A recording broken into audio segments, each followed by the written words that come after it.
Hello Destinites, and welcome to the December Update Essential Guide for Weapon Balance Buffs and Debuffs.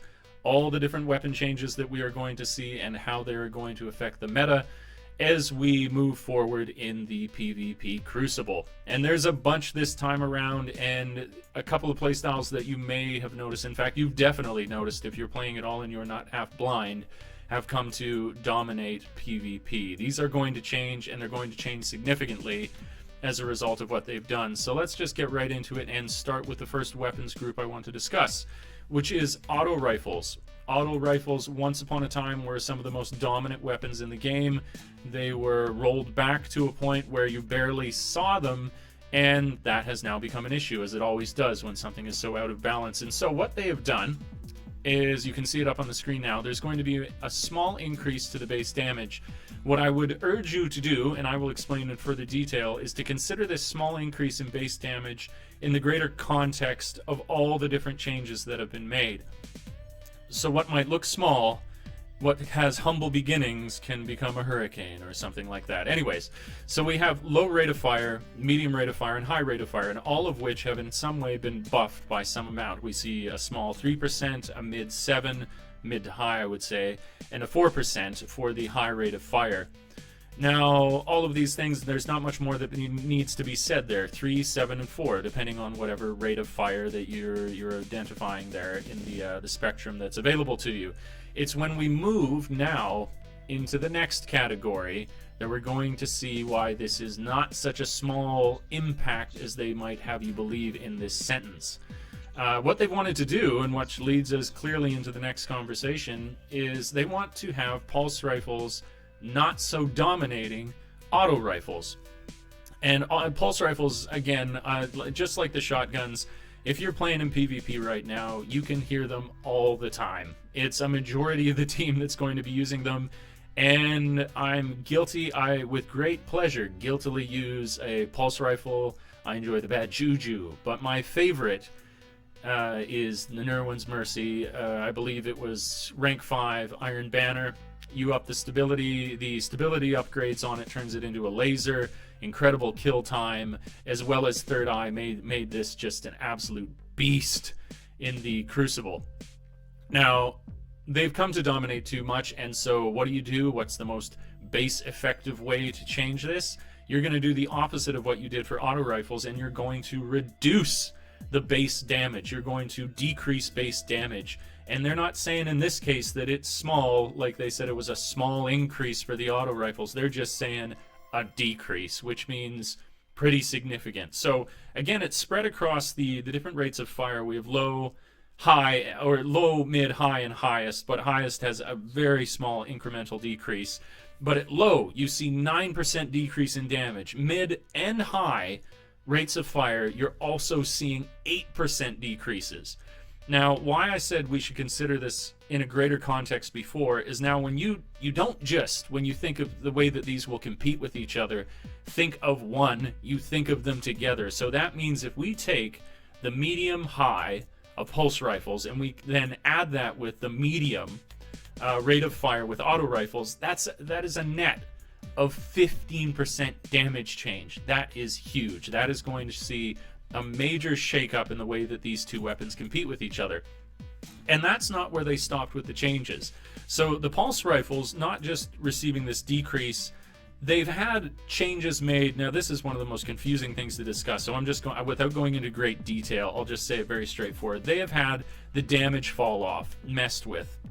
Now, so basically, if you're going to be using a long-range pulse rifle, it's going to be more effective at long range. It's not going to suffer from damage falling off quite so soon if it's a long range pulse rifle. If it's a shorter range pulse rifle, they're tweaking it now that shorter range pulse rifles will see a damage fall off sooner. So close range are less efficient at close range, long range are more efficient at long range. So it's as though pulse rifles are being pushed to a further distance than they were before. They're trying to give back the mid-range to the auto rifles, which the auto rifles are supposed to dominate, but they were no longer. Pulse rifles were taking the long, they were taking the mid. So this should kind of push outwards the pulse rifle to the role that it was supposed to have in the first place. Am I sad about this? Yeah, a little, but it's probably warranted for how many people, how many players we were seeing using this and abusing this. So we'll see though if it's too much of a the damage increases and decreases between the two are too much. That's yet to be seen. We just don't know. We can only speculate. But this is how it's going to change the game. Okay, moving along. Now, I read this quite joyously because I'm not a huge fan of using shotguns. I've always rebelled against their use. I found them kind of boring. If somewhat skilled, I didn't like the style of skill that it required to use them. So how is Bungie going to deal with the dominance of shotguns? They're going to castrate them. They are going to have almost everything, if not every aspect of their strength reduced. And the biggest problem that we were having with shotguns in PvP was their range. It was ridiculous. Shotguns, people were either, well, there was 2 ways that it was happening, 3 ways even, let's say. You had somebody slide up to you with a shotgun and kill you, which is fair enough. They're at lethal range at that point. You would have somebody blinking above you and shooting you at some distance, which seemed ridiculous. Or just plain, they weren't even jumping or maneuvering. They were just at a distance and still able to take you down. Now, that's the first thing to go. The biggest thing, where I just mentioned with pulse rifles, this whole damage drop-off. Damage drop-off is going to be significant now on a shotgun if you are not within melee killing range. So if you're in melee killing range and you can complement a melee strike with your shotgun, you'll still be able to do that. But no longer are you going to be able to use your shotgun like a hunting rifle. And you never should have been able to do that, but people were, and now they've patched that hole up. Now, not only that, like I said, there was this problem as well that people were incredibly maneuverable with this big, heavy weapon at close range. So they've done things to affect that as well. You can see here very clearly on the screen, stability, rate of fire, reload, and handling. All of these have been nerfed in some way. They have been reduced. So when they slide into you, they're not just going to be able to keep a straight beat on you. The stability's being messed with. It says there in the goals, reduce weapon agility so that close quarters combat is more deliberate. The one detail I like particularly about this is that delaying the firing out of a sprint has been implemented now, where they couldn't just sprint in and immediately be able to fire at you. That it was just, like I say, like that slide in and you're dead. They're like, oh, there's somebody at my feet. Oh, I'm dead. I'm not surprised. They have a slower ADS, which is aiming down the sight. So even when they go to aim down the sights at you, they're not going to be as effective. Everything is being made slow and mired in just not being able to react or move as quickly or make use of the weapon at the same range that it was once being used at. I think this is good.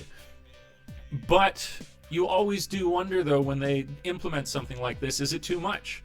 Will this result in shotguns completely disappearing from the meta, that we no longer use them? And I think that would be a shame, because ultimately we want a balance of all these weapon types. This looks like a slaughter. This looks like they've taken it all away. So I don't know, maybe they've overshot it and they're going to then slowly tune back, but shotguns are dealt with dead and gone. Now we come to the weapon class with an identity crisis, as I would describe it before, and it seems to be that's what they're now doing with fusion rifles, is trying to, like they did with the pulse rifles, force the pulse rifle with the damage fall off tweak, put them more in the realm of the way that they were supposed to be used before. Fusion rifles are now being tweaked to then address this issue that they don't have a home in players' hands, and they're trying to give them that home with the tweaks that they're doing. So the different changes that they're going to make right now have to do with charging speed, hip stability, ADS stability, crouch stability, and one minor debuff. But I think these buffs that they are getting are going to see the weapons get used more. So I think one of the big things was they just weren't charging fast enough. I think almost no matter what you used, except for the odd few, fusion rifles took too long to charge, and they were awkward. They were absolutely awkward to use, and so no one would use them. They didn't have a sweet spot. They're going to have more speed, faster charging. They're going to reduce the burst damage, but it will charge faster, and so you can compete and be more moving and thinking on your feet and not having to be so preemptive, so prescient of what is going to happen, and use this weapon effectively without so much buffing it that it now becomes it becomes the shotgun. So I don't think that that will happen, and I think that the choice to make it faster charging is good. Not only that, it's the next two buffs that I think are really, really, or one debuff and one buff that makes this weapon class really find its home, and that is reduced hip fire stability. Why do I think that this is smart? I think that this is smart because firing from the hip, it's skill-less. It is something that you spray and pray. If you're firing from the hip, it's because you probably have not preempted what exactly you're going to do. So by making that even more unreliable, it's forcing you to use the other option, which is ADS, which is you're aiming down the sight. And because you've been forced into using that, they're going to increase the stability of not only aiming down the sight, they're also going to increase the stability of crouching. So there you have it. You're going to be able to shoot faster, and you're going to be more accurate with this weapon. And I think that that's what this weapon needed. It says here, you can see it very clearly, charge speed will move the weapon's roll from reactive to anticipatory as it goes from fast to slow. So this will be good. I'd like to see this weapon used more. It's this lost concept that seems so interesting, but you just never see it getting used. You don't, and I hope that this fixes it. That's my thoughts. I'm going to definitely be trying it out. Let me know in the comments if you will as well. All right, so now we come to, this is maybe my greatest, it's not a great criticism, but it is a criticism of what they're doing, because I doubt that this even needed to be messed with. If it's not broke, don't fix it, and that's how I would describe sniper rifles. So they start this off almost defensively saying damage fall off on sniper rifles is here to stay, but we're pushing it out a bit further. So but is classically used to negate whatever came previous in a sentence. So yeah, it's here to stay, but why? I'm wondering. So let's read the whole thing though. We're pushing it out further to ensure that a precision headshot is consistently rewarded. My question is, was it not being rewarded? I think it was. I think that when you meet good snipers in the PvP Crucible, they're killing you, and they do not need to have an even further improvement to the damage that they're getting with damage fall off. So I don't think they suffered from a drop in lethality before that this was warranted. And so I don't know. Is this going to, I mean, something I hated when I used to play Counter-Strike was how good the op was, and having a game filled with ops. I would put up with shotguns forever than rather have a game filled with only people using sniper rifles. That would drive me insane. It is not so significant in apparent looks right away, but we'll have to see. We'll see how this plays out. But I don't agree with it. I don't think that this was necessary at all. So they also go on to say, speaking of rewarding precision headshots, Luck in the Chamber will now only grant a precision damage bonus when the perk rolls on a sniper rifle. So if that is a little bit confusing, it's not. Basically, this just means that sniper rifles, when Luck in the Chamber would give another weapon only bonus damage if it were hitting the body, and if you hit a headshot, you wouldn't get any bonus damage from Luck in the Chamber, sniper rifles are going to see that precision damage bonus come from Luck in the Chamber. So not only are they going to get the headshot, get their precision damage, they're going to get the Luck in the Chamber damage then additionally put onto it. So headshots, basically in both these cases, they're being given a bit of a damage buff indirectly, not so much as a base damage increase, but they are getting a bit of a damage buff in a roundabout way. You can tell that the sniper rifles have kind of found their niche because they're not messing around with them a lot.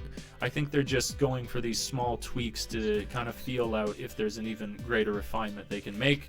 But I'm not so confident that they've made the right decision.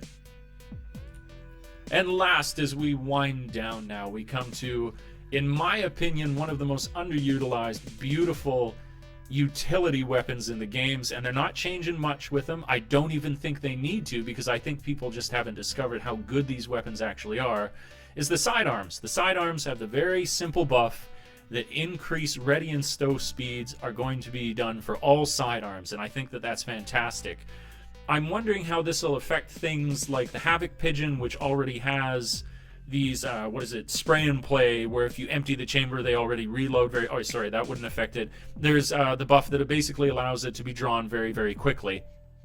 I'm wondering how this will stack with this, if stack at all, but they're basically, where this is a utility weapon, it says here, you can see that it's an enhancement for your primary rather than a special case alternative. I'm wondering how much of an enhancement this stow speed, ready speed is going to be for them. I hope a lot, because I use them a lot, but it doesn't seem to be that significant, and that's the only change. So not a great deal going on there, but I'm excited to see how players' opinions change, as it was... Without question, it seemed as though there was no debate. It was shotguns, and if you use these, you were foolish, where I've had a great deal of success with them. I think we're going to see a lot more discussion surrounding the sidearms now that shotguns are no longer so much an option. You might see them get debuffed, I don't know, in the next coming patch. But there, we've done it all, Destinites. We've come to the end. We've discussed the ins and outs and the details, and I'll be making a follow-up video to this to specifically discuss some of the exotic changes and the new exotic weapons going to be introduced, some of the Year 1 exotic weapons going to be introduced again. But this, of course, was such a conversation that required so much attention, I wanted to split the videos in two. So if this is something that you do enjoy and you're interested to find out more in the Destiny world, to get the tips and details, please do like, subscribe, and leave a comment down below about your thoughts concerning the new patch updates. And I will catch you in the next video. Ciao for now.